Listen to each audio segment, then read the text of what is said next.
Actually, Shifa had many talents.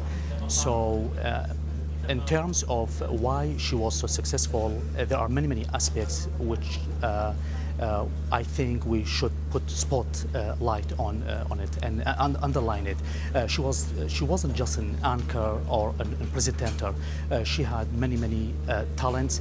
She expressed herself in many aspects, and making and building up good debates in front of the cameras. She was a war correspondent. She covered many battle zones, and I think we cannot just concentrate Shifa in one word. Actually, we need many sentences and many papers to express and show up her talents that she had. Shifa had inspired many women in Kurdistan because she was just a symbol of a courage woman, a symbol of a woman with full of talents, who can just broke the borders in the community and go behind the rules and the social rules in the Kurdish community.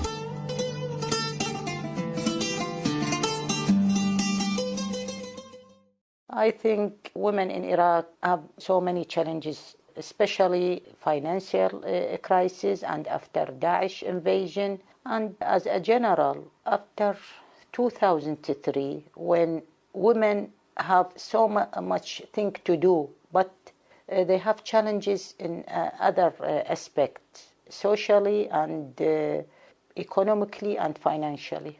This year, in my department, Women's Empowerment Council of Ministry, we want to celebrate Women United Against Corruption, because corruption in Iraq have played a very bad role in enhance and development.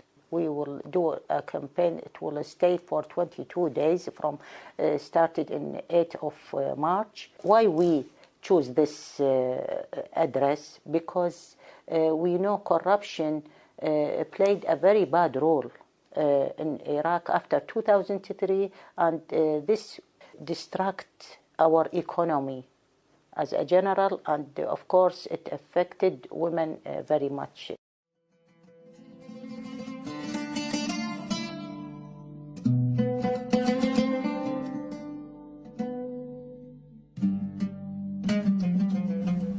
I say to them, you can do it. I did it. When you try, there is nothing impossible, and you should try. I was without education. I had 4 children.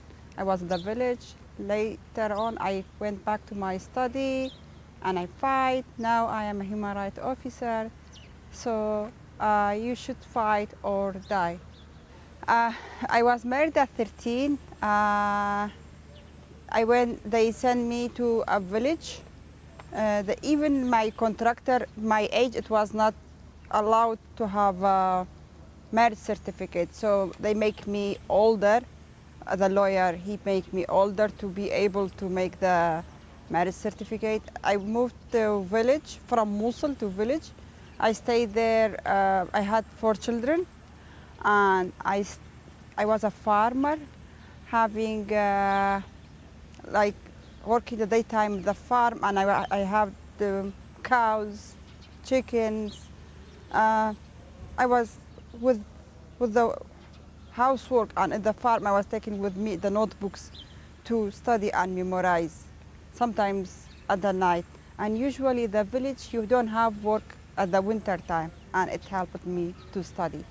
Now my children, yes, when I finished my study, I came to Erbil and I finished college. Now I graduated from master's, and I have been working with I worked with the diplomat people, I worked with the private company, I worked with the NGO as a part-time. I'm working with the UNAMI since 2012.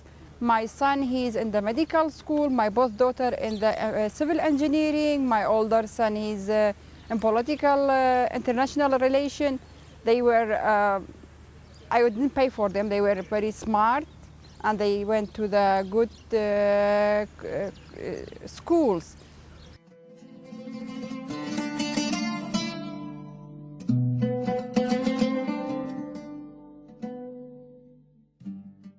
I think women representation in every position is not like what it should be done, because I think women in Iraq have more capable and capacity to do a higher position in every aspect, not only in politician and high position in every specialty. I don't know exactly, there is so many reasons, some of them political reason, and some of them because we are in a patriotic social society, but not because the woman is not capable. Even when we have the quota in parliament and in provinces, council of provinces, they did it in a wrong way. You know why?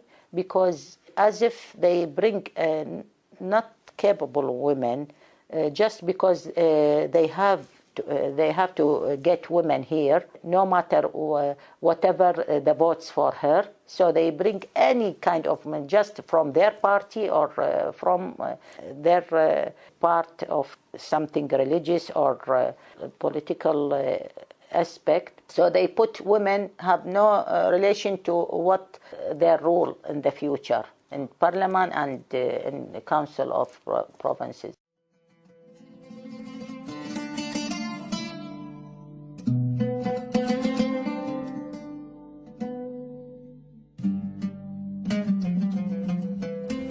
I think the change should be in amending domestic law, local law. This law supports women. This law should be compiled with the international standard to protect the right of women and gender balance and equality.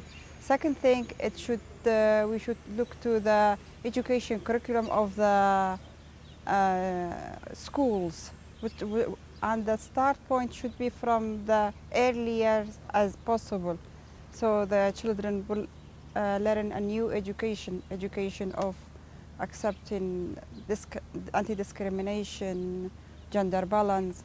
And the second thing, we should work with the community, because the tradition and the custom what we have, it is not related to any religion to be a violence against women. Religious leader can change, religious leader and the community can support women and can change the situation to the better one.